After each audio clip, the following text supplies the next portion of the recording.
50,000 বছর নামাজ পড়লে জান্নাতে যাইব এরকম দলিল কেউ দিয়া পারবো? বাবা শাহালি যদি আমরা জাহান্নামে নেয়, আমরা জাহান্নামেই যাবো। আপনারা আল্লাহর গোলামি করে জান্নাতে যান, আমরা যাবো না, আমরা শাহালির লগে থাকবো। যারা আল্লাহর গোলামি করে এরা যায় দেখেন গা মানুষের কাছে 5 টাকা চায়। আমাদের জান্নাতে যাইবো না, পবিত্র নয় জান্নাতে যাইবো। আমরা উসিলা ছাড়া কোনো কিছু বিশ্বাস করি না। আমরা যাবো বাবা শাহালির কাছে, শাহালি আমাকে উসিলা, বাবা শাহালি আমাকে উসিলা।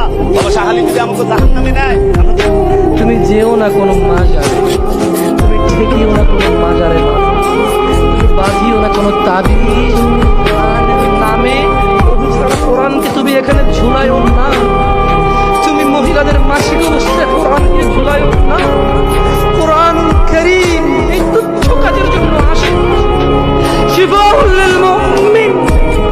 তুমি একটু বুদ্ধিমান হও, না পা তুমি খাও, গলায় নাও না। কোরআন তুমি পড়ো না, গলায় নাও।